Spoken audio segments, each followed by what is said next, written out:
Mas será que existem alternativas melhores para quem quer investir em criptomoedas? Assunto para Priscila Yazbek, que já está em nossa redação da Globo News aqui em São Paulo. Priscila, boa noite. Bitcoin é a mais famosa, mas cada dia surge uma nova. São mais de 1.400 moedas. Do começo do programa até o final é capaz de já ter aparecido mais algumas. Conta pra gente, Priscila. Boa noite, Sam. Boa noite para todo mundo que está acompanhando Conta Corrente.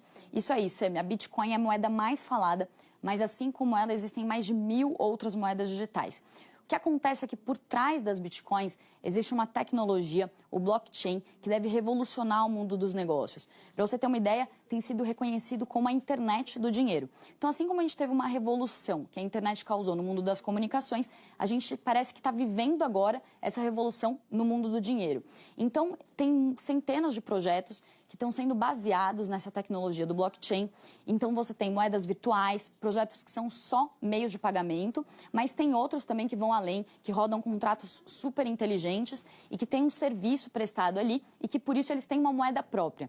O Safiri Félix, que daqui a pouco está aí no estúdio com vocês, ele tem uma analogia bem boa para explicar isso.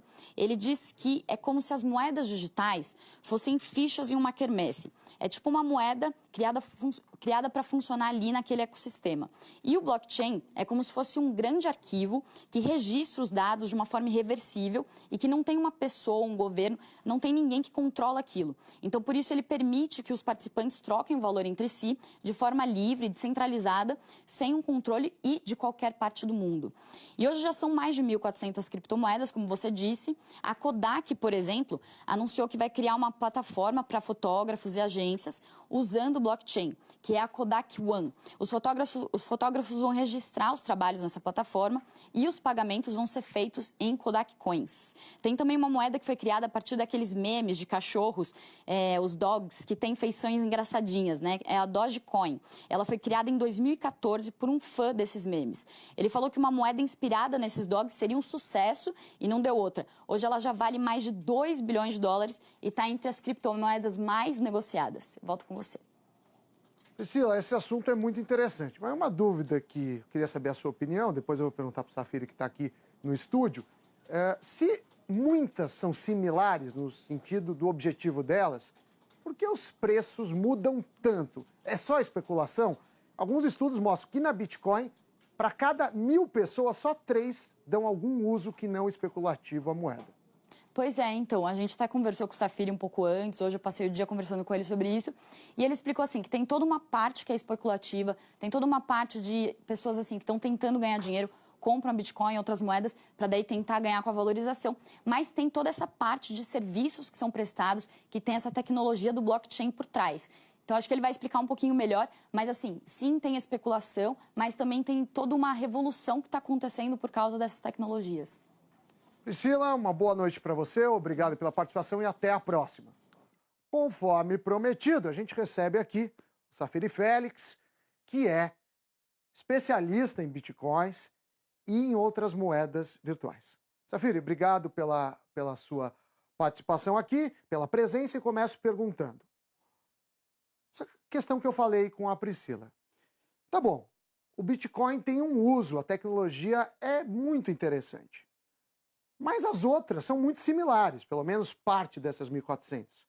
Como é que uma vale 14 mil dólares, que é mais ou menos o preço que estava hoje no início do dia do Bitcoin, e outra vale 200 dólares? Qual que é a explicação para isso? Primeiro, boa noite, Sami. A gente tem vários aspectos que a gente precisa avaliar para poder diferenciar uma moeda da outra, né? A princípio, todas parecem muito parecidas, e todas são inspiradas no mecanismo de funcionamento do Bitcoin, mas cada uma dessas moedas tem características únicas que tentam diferenciar elas em relação às demais, né? Muitos desses aspectos são extremamente técnicos, né? Acho que nem valeria a pena a gente fazer um esforço para explicar para a audiência. Está mais voltado para o pessoal voltado à tecnologia que fica avaliando e comparando os diferenciais dessas moedas, tentando avaliar basicamente duas coisas, né? O potencial que essa moeda ou que esse serviço tem para gerar efeito de rede, né, que é o que a gente chama uma das principais métricas para a utilização de qualquer tipo de produto ou serviço. E um segundo aspecto que é sempre avaliado é a quantidade de moedas que existe em circulação de cada uma dessas alternativas, né? No caso do Bitcoin, o Bitcoin é classificado dentro das criptomoedas como uma espécie de ouro digital, por ser escasso. algumas dessas outras moedas elas não são escassas, algumas delas têm quadrilhões de unidades em negociação. Sim, mas teoricamente, então, mas mesmo assim, quando você soma o volume total de moedas disponíveis, não dá o mesmo preço. Mas o blockchain, que é a tecnologia por trás do Bitcoin, ele é revolucionário, isso não tem dúvida. E cada moeda tem uma tecnologia parecida. Mas quando a gente olha o preço, por exemplo, se a gente pegar o começo da internet, a gente teve uma bolha de preços.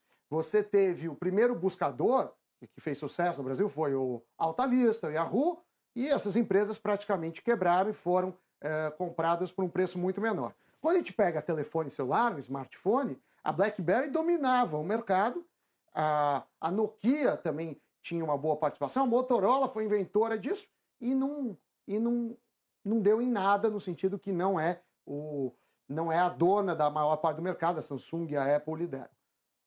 Por que a Bitcoin vai ter uma ascensão ou por que não vai ter? Como você vê? Qual a moeda, na sua opinião, que vai ser a bola da vez, pelo menos nesse ano de 2018? Tá. O Bitcoin ele tem uma vantagem que é o pioneirismo, né? Então ele conseguiu gerar uma massa de usuários, né, e um número de interessados, tanto em usos especulativos quanto em aplicações práticas, que sustentam o valor que BlackBerry está por trás também, dele. tá? Sim, sim. Mas hoje a gente está falando de Bitcoin no Brasil, por exemplo, já é um fenômeno social, né? A gente já tem estatísticas que apontam que a gente tem hoje o dobro de investidores em Bitcoin no Brasil do que a gente tem na Bolsa de Valores, por exemplo. Tem uma base muito grande, é um dos indícios de bolha. Assim, na economia, não dá para saber que é uma bolha até ela se estourar. Mas um dos indícios, toda bolha tem uma euforia. Sim. E muita gente olhando. Uhum. Como saber, então? Você que estuda isso, você diria que é bolha ou não na relação do Bitcoin? Qual que seria o melhor investimento dentre as opções de moedas digitais? A primeira, a gente precisa fazer um esclarecimento que é recomendar que as pessoas não invistam em criptomoedas um valor que faça falta para elas no curto espaço de tempo, né? É sim um investimento extremamente especulativo e eu concordo com você que a gente pode estar vivendo um momento de bolha dentro do mercado de criptomoedas como um todo, mas a minha avaliação é que essa bolha não está no Bitcoin. Tem vários outros projetos que são muito menos consistentes, muito menos maduros e que, na minha avaliação, tem um preço que está fora do lugar em relação ao que eles já conseguem fazer hoje. O Bitcoin e o Ethereum e algumas outras moedas têm um valor um pouco mais consistente, porque já tem aplicação. A gente recebeu uma pergunta aqui do Paulo Roberto Madeira, que é do balneário de Camboriú, de Santa Catarina, e ele pergunta de onde vem o rendimento dessas moedas digitais.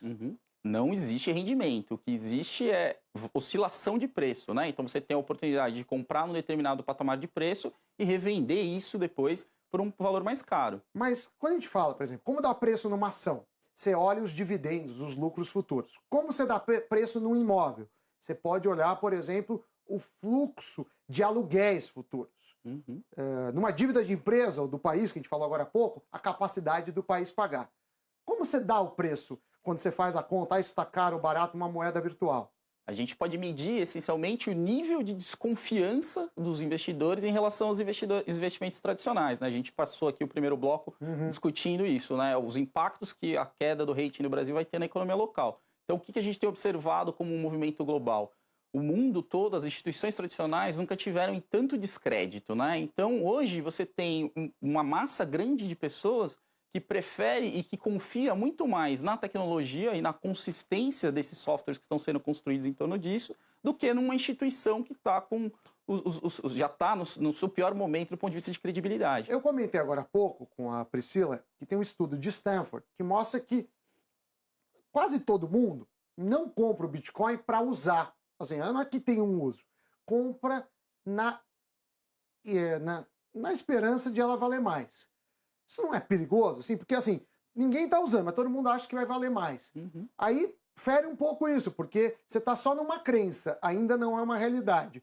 Você acredita que em 2008 a gente vai ver mais aplicações para o Bitcoin, para as outras moedas virtuais ou digitais? Não, os indicadores provam isso, né? A rede já está processando milhares de transações todos os dias ao redor do mundo. Inclusive tem a rede do Ethereum, que é a segunda criptomoeda mais relevante, já processa 3 vezes mais transações que o Bitcoin hoje. Então, do ponto de vista de utilização e desenvolvimento de novos casos de uso, isso está acontecendo. A gente tem boa parte dos desenvolvedores de software mais talentosos do mundo dedicados nessa indústria, né? Então isso é um sinal de que quando você une capital com talento, coisas interessantes tendem a surgir daí.